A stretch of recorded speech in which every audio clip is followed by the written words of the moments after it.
क्या आपने कभी सोचा है कि ग्रह सच में आपकी किस्मत लिखते हैं? राशिफल और दैनिक भविष्यवाणियों से परे वैदिक ऋषियों ने हजारों वर्ष पहले एक अद्भुत ब्रह्मांडीय नृत्य देखा था, नवग्रहों का नृत्य। आज हम उसी प्राचीन रहस्य को उजागर करने जा रहे हैं। जरा सोचिए, आपके जीवन में कभी अचानक सब कुछ बदल गया होगा। कभी सफलता की लहर आई, कभी चुनौतियों ने घेर लिया। क्या ये सब यादृच्छिक घटनाएं थीं या फिर इनके पीछे कोई ब्रह्मांडीय लय काम कर रही थी?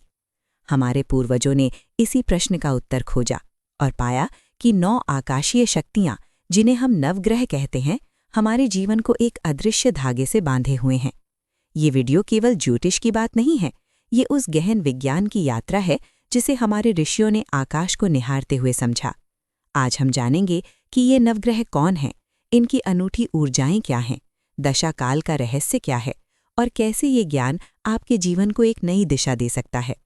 अगर आप पहली बार इस चैनल पर आए हैं तो अभी सब्सक्राइब कर लीजिए और बेल आइकन दबा दीजिए। ऐसी ज्ञानवर्धक जानकारी आप तक पहुंचती रहे, इसके लिए हमारा साथ बनाए रखिए। चलिए इस अद्भुत ब्रह्मांडीय यात्रा को साथ मिलकर शुरू करते हैं। तो तैयार हो जाइए, क्योंकि आज आप ब्रह्मांड को और शायद खुद को भी एक बिल्कुल नई रोशनी में देखने वाले हैं। नवग्रह, ये शब्द सुनते ही मन में एक रहस्यमय संसार उभरता है। लेकिन आखिर ये नवग्रह हैं क्या? ये केवल आकाश में चमकते पिंड नहीं, बल्कि ऊर्जा के वे स्रोत हैं जिन्हें हमारे पूर्वजों ने हजारों वर्षों के गहन अवलोकन से समझा और सम्मान दिया। नवग्रह का अर्थ है 9 ग्रह: सूर्य, चंद्र, मंगल, बुध, बृहस्पति, शुक्र, शनि और 2 छाया ग्रह राहु तथा केतु। जी हाँ, आपने सही सुना, सूर्य और चंद्रमा को भी ग्रह माना गया है, क्योंकि ज्योतिष में ग्रह का अर्थ है गति करने वाला, न कि आधुनिक खगोल विज्ञान की परिभाषा। वैदिक साहित्य में इन नवग्रहों का अत्यंत विस्तृत वर्णन मिलता है। ऋग्वेद में सूर्य की स्तुति में गायत्री मंत्र है, अथर्ववेद में ग्रहों के प्रभाव का उल्लेख है। पुराणों में तो इन ग्रहों की अद्भुत कथाएं भरी पड़ी हैं। कैसे शनिदेव न्याय के देवता बने, कैसे राहु केतु अमृतपान के समय बने। सबसे आश्चर्यजनक बात यह है कि हमारे ऋषियों ने बिना किसी दूरबीन या आधुनिक यंत्र के इन ग्रहों की गति को इतनी सटीकता से समझ लिया था। आर्यभट्ट, वराहमिहिर, भास्कराचार्य जैसे महान खगोल शास्त्रियों ने ऐसी गणनाएं की जो आज भी प्रासंगिक हैं। उन्होंने न केवल ग्रहों की गति को मापा, बल्कि ये भी समझा कि ये गतियां मानव जीवन को कैसे प्रभावित करती हैं। भारत के कोने कोने में आपको नवग्रह मंदिर मिलेंगे।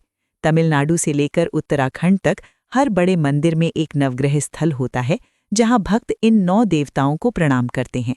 ये परंपरा सदियों पुरानी है और आज भी उतनी ही जीवंत है।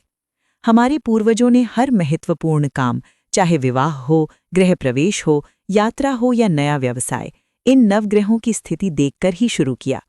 ये अंधविश्वास नहीं था, बल्कि ब्रह्मांड की लय को समझकर अनुकूल समय चुनने की बुद्धिमानी थी। वे जानते थे कि जब ब्रह्मांडीय ऊर्जाएं सही दिशा में हों तो सफलता की संभावना कई गुना बढ़ जाती है। अब आइए इन 9 ब्रह्मांडीय शक्तियों को एक-एक करके समझते हैं। सबसे पहले बात करते हैं उस तेजस्वी ग्रह की जिसके बिना जीवन की कल्पना भी असंभव है, सूर्य। सूर्य, आत्मा का दर्पण। सूर्य को ज्योतिष में राजा कहा गया है। क्यों? क्योंकि जैसे सूर्य सौरमंडल का केंद्र है, वैसे ही ये आपकी आत्मा, आपके अस्तित्व का केंद्र है। सूर्य आपके आत्मविश्वास, नेतृत्व क्षमता और अधिकार का प्रतिनिधित्व करता है। जिन लोगों की कुंडली में सूर्य बलवान होता है, वे स्वाभाविक रूप से नेतृत्व की भूमिका में चमकते हैं। सूर्य पिता का भी कारक है। आपके पिता से रिश्ता कैसा है, पिता का स्वास्थ्य कैसा रहेगा, सामाजिक प्रतिष्ठा कैसी मिलेगी, ये सब सूर्य की स्थिति से जाना जा सकता है। सरकारी नौकरी, राजनीति, प्रशासनिक पद, इन सब में सूर्य की मजबूती आवश्यक है। चंद्रमा, मन का स्वामी। अब बात करें रात की रानी की, चंद्रमा। अगर सूर्य आत्मा है तो चंद्रमा मन है। आपके भावनात्मक संसार, आपकी मानसिक शांति, आपकी सोच, सब चंद्रमा द्वारा नियंत्रित होती है। क्या आपने कभी गौर किया है कि पूर्णिमा की रात लोग थोड़े अधिक भावुक हो जाते हैं, या अमावस्या के दिन मन कुछ भारी सा लगता है? ये चंद्रमा का प्रभाव है। समुद्र में ज्वार भाटा चंद्रमा की गति से आते हैं और हमारे शरीर में भी 70% जल है तो हम कैसे अछूते रह सकते हैं? चंद्रमा माँ का कारक है। माता से संबंध, बचपन की यादें, घर का वातावरण सब चंद्रमा बताता है। जिनका चंद्रमा कमजोर होता है वे अक्सर मानसिक अशांति, चिंता और अनिद्रा से पीड़ित रहते हैं। एक मजबूत चंद्रमा आपको भावनात्मक स्थिरता और मानसिक शक्ति देता है। मंगल, योद्धा की ऊर्जा। तीसरे नंबर पर आता है लाल ग्रह मंगल। ये योद्धा है, सेनापति है। मंगल साहस, ऊर्जा, शारीरिक बल और कर्मठता का प्रतीक है। जिन लोगों का मंगल प्रबल होता है वे खेल कूद में, सेना में, पुलिस में, शल्य चिकित्सा में उत्कृष्ट होते हैं। मंगल संपत्ति का भी कारक है, विशेषकर भूमि और भवन से जुड़ी संपत्ति। भाई बहन से रिश्ता भी मंगल देखता है। अब बात करें मंगल दोष की, जिसका नाम सुनते ही लोग घबरा जाते हैं। लेकिन सच ये है कि मंगल दोष कोई अभिशाप नहीं, बल्कि अत्यधिक ऊर्जा की स्थिति है। ये ऊर्जा अगर सही दिशा में लगे, खेल में, कार्य में, सेवा में, तो ये व्यक्ति को महान बनाती है। ये तीनों ग्रह, सूर्य, चंद्र और मंगल, जब संतुलन में होते हैं तो व्यक्ति में आत्मविश्वास, मानसिक शांति और कर्मठता का अद्भुत संगम होता है। अब बात करते हैं उन 3 ग्रहों की जो हमारे जीवन में बुद्धि, ज्ञान और समृद्धि लाते हैं। बुध, बुद्धि का देवता। बुध सबसे तेज गति वाला ग्रह है और इसीलिए ये बुद्धि, तीक्ष्णता और संचार का स्वामी है। क्या आपने कभी सोचा कि कुछ लोग इतनी तेजी से बोलते और सोचते क्यों हैं? या कुछ विद्यार्थी परीक्षा में इतने आसानी से सफल हो जाते हैं? ये बुध की शक्ति है। बुध व्यापार, वाणिज्य, गणित, लेखन, पत्रकारिता और संचार से जुड़े सभी क्षेत्रों का कारक है। आज के डिजिटल युग में, जहां social media, blogging, content creation का बोलबाला है, बुध की भूमिका और भी महत्वपूर्ण हो गई है। जिन लोगों का बुध बलवान होता है, उनकी वाणी में मिठास होती है, वे अपनी बात रखने में कुशल होते हैं। व्यापार में लाभ, परीक्षाओं में सफलता और बौद्धिक कार्यों में उत्कृष्टता सब बुध की कृपा से मिलती है। लेकिन यदि बुध कमजोर हो तो व्यक्ति को बोलने में, पढ़ने में या निर्णय लेने में कठिनाई होती है। बृहस्पति, गुरु का आशीर्वाद। अब आते हैं सबसे शुभ ग्रह पर, बृहस्पति, जिसे गुरु भी कहते हैं। पौराणिक कथाओं में बृहस्पति देवताओं के गुरु हैं और ज्योतिष में भी ये ज्ञान, विस्तार, धर्म और आध्यात्मिकता के प्रतीक हैं। बृहस्पति का प्रभाव जिस व्यक्ति पर होता है, उसके जीवन में आशावाद, उदारता और नैतिकता होती है। शिक्षा में उच्च उपलब्धि, धार्मिक रुझान और समाज में सम्मान, ये सब गुरु की देन है। बृहस्पति संतान का भी कारक है। संतान सुख, उनकी शिक्षा, उनका भविष्य, ये सब बृहस्पति की स्थिति से जाना जाता है। वैवाहिक जीवन में भी बृहस्पति की भूमिका महत्वपूर्ण है, खासकर महिलाओं के लिए, क्योंकि ये पति का भी कारक माना जाता है। शिक्षक, वकील, न्यायाधीश, धर्मगुरु, दार्शनिक, इन सभी व्यवसायों में बृहस्पति का आशीर्वाद चाहिए। एक मजबूत गुरु जीवन को दिशा देता है और कमजोर गुरु भटकाव लाता है। शुक्र, सौंदर्य और समृद्धि का स्वामी। तीसरे स्थान पर आता है सबसे चमकीला ग्रह, शुक्र। ये प्रेम, सौंदर्य, कला, विलासिता और भौतिक सुखों का देवता है। शुक्र असुरों के गुरु शुक्राचार्य हैं, जिन्हें मृत संजीवनी विद्या आती थी। ज्योतिष में शुक्र वो ग्रह है जो जीवन में रस घोलता है, रंग भरता है। संगीत, नृत्य, चित्रकला, फैशन, सिनेमा, इन सभी क्षेत्रों में शुक्र का प्रभाव होता है। शुक्र वैवाहिक जीवन का मुख्य कारक है। पति पत्नी के बीच प्रेम, आकर्षण, रोमांस, ये सब शुक्र देता है। धन संपत्ति, वाहन, आभूषण, सुंदर घर, ये भौतिक सुख भी शुक्र की कृपा से मिलते हैं। जिनका शुक्र शक्तिशाली होता है, वे कला और सौंदर्य की सराहना करते हैं। उनके पास आकर्षण होता है और वे जीवन का आनंद लेना जानते हैं। लेकिन अत्यधिक शुक्र विलासिता में डुबो भी सकता है। बुध, बृहस्पति और शुक्र, ये तीनों ग्रह मिलकर जीवन में बुद्धि, ज्ञान और समृद्धि का त्रिकोण बनाते हैं। अब आते हैं उन 3 ग्रहों पर जिनका नाम सुनते ही लोगों के मन में भय उत्पन्न हो जाता है। लेकिन क्या सच में इनसे डरना चाहिए? आइए जानते हैं इनके असली स्वरूप को। शनि, न्याय का देवता। शनि जिसे लोग सबसे भयानक ग्रह मानते हैं, 7.5, धैया, ये शब्द सुनते ही घबराहट होने लगती है। लेकिन सच ये है कि शनि सबसे बड़ा शिक्षक है, सबसे ईमानदार न्यायाधीश है। शनि कर्म का ग्रह है, जैसा कर्म वैसा फल। यही शनि का सिद्धांत है। शनि किसी से पक्षपात नहीं करता। आपने अच्छे कर्म किए हैं तो शनि आपको ऊंचाइयों पर पहुंचाएगा, और बुरे कर्म किए हैं तो सजा भी देगा। शनि अनुशासन, धैर्य, कठिन परिश्रम और जिम्मेदारी का प्रतीक है। जिनकी कुंडली में शनि अच्छी स्थिति में है, वे जीवन में संघर्ष के बाद स्थायी सफलता पाते हैं। शनि मजदूरों, कर्मचारियों, वृद्धों और दलितों का कारक है।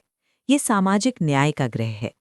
साढ़े साती या शनि की दशा कठिन जरूर होती है, लेकिन ये समय आपको जीवन के सबसे महत्वपूर्ण पाठ सिखाता है। ये समय आपको मजबूत बनाता है, परिपक्व बनाता है। शनि से भागिए मत, उसे समझिए, ईमानदारी से जिए और शनि आपका सबसे बड़ा मित्र बन जाएगा। राहु, महत्वाकांक्षा का प्रतीक। राहु एक छाया ग्रह है। भौतिक रूप से ये ग्रह नहीं, बल्कि चंद्रमा की कक्षा का उत्तरी बिंदु है, लेकिन इसका प्रभाव अत्यंत शक्तिशाली है। राहु की कहानी समुद्र मंथन से जुड़ी है। राहु ने छल से अमृत पान किया था, और इसीलिए ये ग्रह छल, माया, भ्रम और अतृप्त इच्छाओं का प्रतीक माना जाता है। लेकिन राहु केवल नकारात्मक नहीं है। राहु महत्वाकांक्षा, नवाचार, तकनीक और विदेश यात्रा से जुड़ा है। आज की आधुनिक तकनीक, कंप्यूटर, इंटरनेट, कृत्रिम बुद्धिमत्ता, ये सब राहु के क्षेत्र हैं। राहु परंपरा को तोड़ता है, नए रास्ते खोजता है। जो लोग अपने समय से आगे की सोच रखते हैं, वे राहु प्रभावित होते हैं। राहु की ऊर्जा तीव्र और अस्थिर होती है। सही दिशा मिले तो ये आपको शिखर पर पहुंचा देता है, लेकिन दिशाहीन रहें तो भटकाव भी ला सकता है। राजनीति, सिनेमा, मीडिया में सफलता के लिए राहु का बल चाहिए। केतु, मोक्ष का मार्ग। केतु राहु का दूसरा हिस्सा है, चंद्रमा की कक्षा का दक्षिणी बिंदु। अगर राहु सिर है तो केतु धड़ है। राहु भौतिकता की ओर खींचता है तो केतु आध्यात्मिकता की ओर धकेलता है। केतु वैराग्य, आध्यात्मिक ज्ञान, मोक्ष और पिछले जन्मों के कर्मफल का कारक है। जिन लोगों पर केतु का गहरा प्रभाव होता है, वे भौतिक संसार में रुचि खो देते हैं और आध्यात्मिक खोज में लग जाते हैं। केतु रहस्यवाद, तंत्र मंत्र, गूढ़ विद्याओं और अदृश्य शक्तियों से जुड़ा है। ये अचानक घटनाओं, आकस्मिक लाभ या हानि का भी कारक है। केतु की दशा में अक्सर जीवन में अप्रत्याशित मोड़ आते हैं। केतु मुक्ति दिलाता है, भौतिक बंधनों से, अहंकार से, माया से। ये कठिन ग्रह है, लेकिन आध्यात्मिक विकास के लिए अत्यंत महत्वपूर्ण है। शनि, राहु और केतु, इन तीनों से डरिए मत। ये जीवन के कठोर शिक्षक हैं, जो आपको परिपक्व और आध्यात्मिक बनाते हैं। अब सबसे महत्वपूर्ण प्रश्न, क्या ज्योतिष केवल अंधविश्वास है या इसके पीछे कोई वैज्ञानिक आधार है? आइए समझते हैं। हमारे प्राचीन भारतीय खगोल शास्त्री केवल ज्योतिषी नहीं थे, बल्कि महान वैज्ञानिक भी थे। आर्यभट्ट ने 5वीं शताब्दी में ही बता दिया था कि पृथ्वी अपनी धुरी पर घूमती है और सूर्य के चारों ओर परिक्रमा करती है। वरामिहिर ने बृहद संहिता में ग्रहों की गति की सटीक गणनाएं दी हैं। भास्कराचार्य के सिद्धांत शिरोमणि आज भी खगोल विज्ञान का महत्वपूर्ण ग्रंथ है। ये ऋषि वैज्ञानिक रात्रि में आकाश को निहारते थे, ग्रहों की गति को नोट करते थे और उनके पैटर्न को समझते थे। उन्होंने देखा कि जब कुछ ग्रह विशेष स्थिति में आते हैं तो पृथ्वी पर विशेष घटनाएं होती हैं। मौसम बदलता है, समुद्र में ज्वार आता है, फसलें प्रभावित होती हैं। सूर्य ग्रहण और चंद्र ग्रहण का उदाहरण लीजिए। आधुनिक खगोल विज्ञान कहता है कि जब चंद्रमा सूर्य और पृथ्वी के बीच आता है तो सूर्य ग्रहण होता है, और ज्योतिष इसे राहु केतु का प्रभाव कहता है।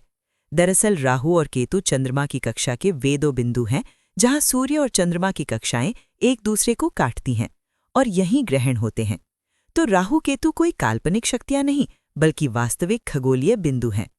नक्षत्र मंडल और राशि चक्र की अवधारणा भी शुद्ध खगोल विज्ञान है। हमारे पूर्वजों ने आकाश को 12 भागों में बांटा, प्रत्येक को एक राशि का नाम दिया और 27 नक्षत्रों की पहचान की। ये आकाश का एक सटीक मानचित्र था। लेकिन यहाँ एक महत्वपूर्ण बात समझनी होगी। ज्योतिष संभावनाएं बताता है, निश्चितता नहीं। ये एक मार्गदर्शक है, भाग्य की अंतिम पटकथा नहीं। ग्रह प्रभाव डालते हैं, लेकिन आपके कर्म उससे भी शक्तिशाली हैं। ज्योतिष आपको बताता है कि मौसम कैसा रहेगा, लेकिन छाता लेकर चलना या नहीं, ये निर्णय आपका है। तो ज्योतिष न तो अंधविश्वास है, न ही कोई जादुई विद्या। ये एक प्राचीन अवलोकन विज्ञान है जो ब्रह्मांड और मनुष्य के बीच के संबंधों को समझने का प्रयास करता है। अब तक हमने नवग्रहों को समझा, लेकिन ये ग्रह आपके जीवन को कैसे प्रभावित करते हैं, इसका उत्तर छिपा है जन्म कुंडली में। जन्म कुंडली क्या है? सरल शब्दों में कहें तो ये आपके जन्म के समय आकाश का एक फोटोग्राफ है। जिस क्षण आपने इस धरती पर पहली सांस ली, उस समय आकाश में नवग्रह कहाँ थे, कौन सी राशि में थे, किस भाव में थे, ये सब कुंडली में दर्ज होता है। ये आपका व्यक्तिगत ब्रह्मांडीय नक्शा है। कुंडली में 12 भाव होते हैं। पहला भाव आपके व्यक्तित्व और शरीर को दर्शाता है। दूसरा भाव धन और परिवार का है। तीसरा भाव साहस, भाई बहन और संचार का है। चौथा भाव माता, घर और सुख शांति का है। पांचवा भाव संतान, शिक्षा और रचनात्मकता का है। छठा भाव शत्रु, रोग और सेवा का है। सातवां भाव विवाह और साझेदारी का है। आठवां भाव आयु, रहस्य और परिवर्तन का है। नौवां भाव भाग्य, धर्म और उच्च शिक्षा का है। 10वां भाव कर्म, प्रतिष्ठा और व्यवसाय का है। 11वां भाव लाभ और मित्रों का है। और 12वां भाव व्यय, मोक्ष और विदेश यात्रा का है। अब जब कोई ग्रह किसी भाव में बैठता है तो उस भाव से जुड़े विषयों पर उस ग्रह का प्रभाव पड़ता है। जैसे यदि शुक्र 7वें भाव में है तो वैवाहिक जीवन सुखद होगा। यदि बृहस्पति 5वें भाव में है तो संतान बुद्धिमान होगी। लेकिन केवल स्थिति ही काफी नहीं, ग्रहों की दृष्टि भी महत्वपूर्ण है। हर ग्रह अपने सामने वाले भाव को देखता है, लेकिन कुछ ग्रहों की विशेष दृष्टि होती है। जैसे बृहस्पति 5वें, 7वें और 9वें भाव को भी देखता है। शनि 3रे, 7वें और 10वें भाव को देखता है। ये दृष्टि उन भावों को प्रभावित करती है। फिर आते हैं योग और दोष। जब कुछ ग्रह विशेष स्थिति में होते हैं तो शुभ योग बनते हैं, जैसे राजयोग, धन योग, गजकेसरी योग। ये योग व्यक्ति को असाधारण सफलता दिलाते हैं। वहीं कुछ स्थितियों में दोष बनते हैं, जैसे मंगल दोष, काल सर्प दोष। ग्रहों की उच्च और नीच राशि भी महत्वपूर्ण है। जैसे सूर्य मेष राशि में उच्च का होता है, यानी सबसे शक्तिशाली, और तुला राशि में नीच का, यानी कमजोर। लेकिन याद रखें, कुंडली एक मार्गदर्शिका है, जीवन की अंतिम पटकथा नहीं। ये आपकी क्षमताओं, चुनौतियों और अवसरों का संकेत देती है। लेकिन आप क्या करते हैं, ये आपके हाथ में है। कुंडली केवल नदी की दिशा बताती है, पतवार आपके हाथ में है। अब आते हैं ज्योतिष के सबसे रहस्यमय और शक्तिशाली पहलू पर, दशा प्रणाली। ये वो कुंजी है जो आपके जीवन के विभिन्न कालखंडों को समझने में मदद करती है। दशा का अर्थ है काल या अवधि। विंशोत्तरी दशा प्रणाली भारतीय ज्योतिष की सबसे प्रचलित और सटीक पद्धति है। इसमें कुल 120 वर्षों का चक्र होता है, जो 9 ग्रहों में बंटा हुआ है। हर ग्रह की एक निश्चित अवधि होती है जब उसका प्रभाव जीवन पर सबसे अधिक होता है। सूर्य की दशा 6 वर्ष, चंद्रमा की 10 वर्ष, मंगल की 7 वर्ष, राहु की 18 वर्ष, बृहस्पति की 16 वर्ष, शनि की 19 वर्ष, बुध की 17 वर्ष, केतु की 7 वर्ष और शुक्र की 20 वर्ष की दशा होती है। लेकिन ये केवल महादशा है। प्रत्येक महादशा में 9 अंतर्दशाएं होती हैं और प्रत्येक अंतर्दशा में 9 प्रत्यंतर दशाएं होती हैं। ये एक अत्यंत सूक्ष्म और वैज्ञानिक प्रणाली है। आइए उदाहरण से समझते हैं। मान लीजिए किसी व्यक्ति की शुक्र महादशा चल रही है। शुक्र प्रेम, सौंदर्य और समृद्धि का ग्रह है। तो इन 20 वर्षों में उस व्यक्ति के जीवन में रचनात्मकता का विकास होगा, संबंधों में मधुरता आएगी, भौतिक सुख सुविधाएं बढ़ेंगी। यदि वो कलाकार है तो इस समय उसकी कला चरम पर होगी। यदि व्यापारी है तो व्यापार में समृद्धि आएगी।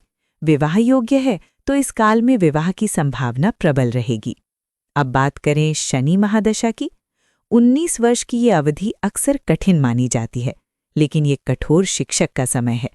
इस काल में जीवन आपको अनुशासन सिखाता है, धैर्य सिखाता है, कर्म का महत्व समझाता है। हो सकता है इस समय संघर्ष हो, जिम्मेदारियां बढ़ें, लेकिन जो व्यक्ति ईमानदारी और मेहनत से इस काल को पार करता है, वो अंत में अत्यंत परिपक्व और सफल बनकर निकलता है। बृहस्पति की महादशा 16 वर्ष की अत्यंत शुभ अवधि मानी जाती है। इस समय ज्ञान का विस्तार होता है, आध्यात्मिक रुझान बढ़ता है, समाज में प्रतिष्ठा मिलती है। यदि विद्यार्थी है तो उच्च शिक्षा के अवसर मिलते हैं, यदि नौकरी में है तो तो पदोन्नति की संभावना रहती है।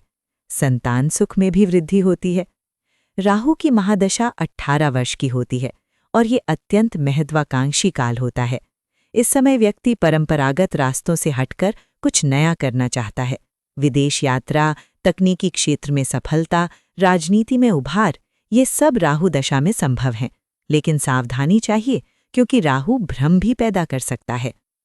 केतु की दशा 7 वर्ष की होती है और ये आध्यात्मिक परिवर्तन का समय है। इस काल में भौतिक संसार से वैराग्य होता है और आंतरिक खोज शुरू होती है। कुछ लोगों के लिए ये कठिन होता है, लेकिन आध्यात्मिक विकास के लिए अमूल्य है। दशा परिवर्तन के समय जीवन में महत्वपूर्ण बदलाव आते हैं। जैसे एक मौसम से दूसरे मौसम में संक्रमण होता है, वैसे ही एक दशा से दूसरी दशा में जाते समय जीवन की दिशा बदल जाती है। लेकिन याद रखें, दशा भाग्य का बहाना नहीं, बल्कि जागरूकता का माध्यम है। ये बताती है कि कौन सी ऊर्जा प्रबल है, लेकिन उसका उपयोग कैसे करना है, ये आपके हाथ में है। अब जब हमने नवग्रहों की शक्ति और दशा प्रणाली को समझ लिया है, तो स्वाभाविक प्रश्न उठता है, क्या हम इन ग्रहों की ऊर्जा के साथ सामंजस्य बैठा सकते हैं? क्या कोई उपाय है? हमारे पूर्वजों ने इस विषय पर गहन चिंतन किया और कुछ पारंपरिक उपाय बताए। लेकिन सबसे पहले ये समझ लीजिए, उपाय का अर्थ चमत्कार नहीं है। उपाय एक सकारात्मक मानसिकता और ऊर्जा संतुलन का माध्यम है। वार और ग्रहों का संबंध। हमारे सप्ताह के 7 दिन 7 ग्रहों के नाम पर हैं। रविवार सूर्य का दिन है, सोमवार चंद्रमा का, मंगलवार मंगल का, बुधवार बुध का, गुरुवार बृहस्पति का, शुक्रवार शुक्र का और शनिवार शनि का। प्रत्येक दिन उस ग्रह की ऊर्जा विशेष रूप से सक्रिय रहती है। यदि आप किसी ग्रह की शक्ति को बढ़ाना चाहते हैं, तो उस दिन उस ग्रह से संबंधित मंत्र का जाप कर सकते हैं, उस रंग के वस्त्र पहन सकते हैं या उस ग्रह से जुड़ा दान कर सकते हैं। जैसे शनिवार को गरीबों को भोजन कराना, बुजुर्गों की सेवा करना, ये शनि को प्रसन्न करने के उपाय माने जाते हैं। मंत्र और ध्यान की शक्ति।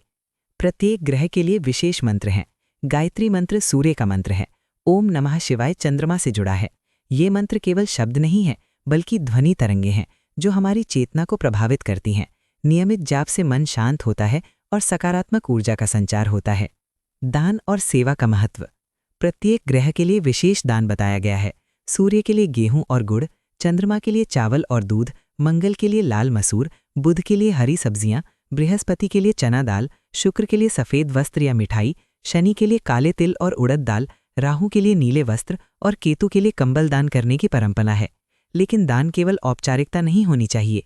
सच्चे मन से जरूरतमंद को बिना अपेक्षा के किया गया दान ही फलदायी होता है। नवग्रह मंदिर दर्शन। तमिलनाडु में 9 अलग अलग स्थानों पर नवग्रह मंदिर हैं। सूर्यनार कोविल सूर्य का मंदिर है, थिंगलूर चंद्रमा का, वैदीश्वरन कोविल मंगल का। इन मंदिरों की यात्रा करना और वहां प्रार्थना करना शुभ माना जाता है। लेकिन यदि यात्रा संभव ना हो, तो स्थानीय मंदिर में नवग्रह स्थल पर जाकर भी प्रार्थना की जा सकती है। रत्न धारण, सावधानी आवश्यक। रत्न धारण करना एक प्रचलित उपाय है। माणिक्य सूर्य का, मोती चंद्रमा का, मूंगा मंगल का, पन्ना बुध का, पुखराज बृहस्पति का, हीरा शुक्र का, नीलम शनि का, गोमेद राहु का और लहसुनिया केतु का रत्न माना जाता है। लेकिन अत्यंत सावधान रहें। बिना किसी अनुभवी और विश्वसनीय ज्योतिषी से परामर्श लिए कभी रत्न न पहनें। गलत रत्न हानिकारक हो सकता है और हमेशा प्रामाणिक रत्न ही धारण करें। आधुनिक जीवन में सरल उपाय। आज के व्यस्त जीवन में कुछ सरल उपाय भी प्रभावी हो सकते हैं। प्रातः सूर्योदय देखना, रात में कुछ समय के लिए चांद की रोशनी में बैठना, प्रकृति से जुड़ना, ध्यान और योग करना, ये सब ग्रहों की ऊर्जा से सामंजस्य बैठाने के स्वाभाविक तरीके हैं। सकारात्मक विचार रखना, ईमानदारी से जीना, दूसरों की सेवा करना, ये सबसे बड़ा उपाय है, क्योंकि अंततः ग्रह भी उसी को पुरस्कृत करते हैं जो सच्चे कर्म करता है।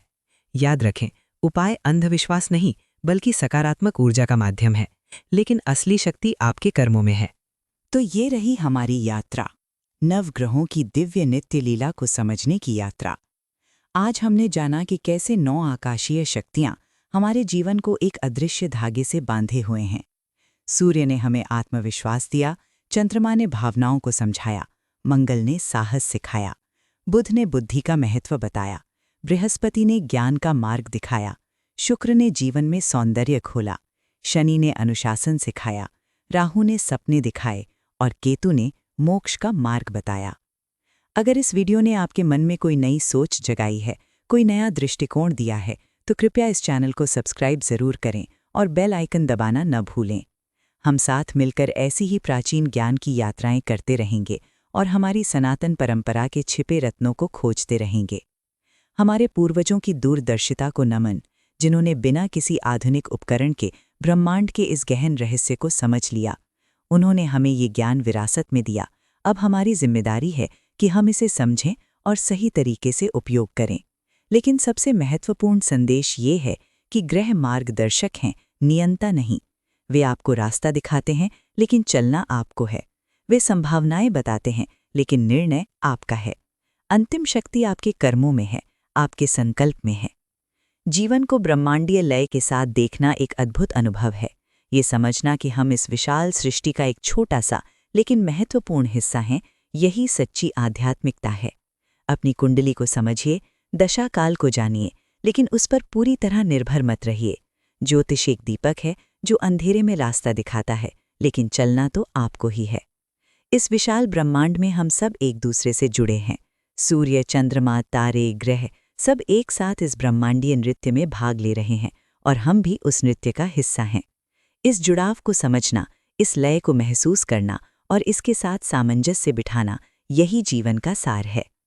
तो आज से अपने जीवन को एक नई दृष्टि से देखिए। जब चुनौतियां आएं तो याद रखिए कि शायद शनि आपको कुछ सिखाना चाह रहा है। जब अवसर आए तो समझिए कि बृहस्पति का आशीर्वाद है, और हर पल ये विश्वास रखिए कि आप इस ब्रह्मांड के एक महत्वपूर्ण हिस्से हैं। नीचे कमेंट सेक्शन में बताइए कि ये वीडियो आपको कैसा लगा। क्या आप अपनी कुंडली के बारे में जानना चाहते हैं? किस विषय पर अगला वीडियो चाहिए?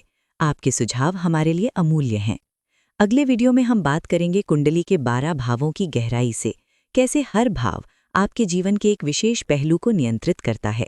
तब तक के लिए ब्रह्मांड के साथ सामंजस्य में रहिए, सकारात्मक रहिए और कर्मठ रहिए। जय हिंद, जय भारत, नमस्कार।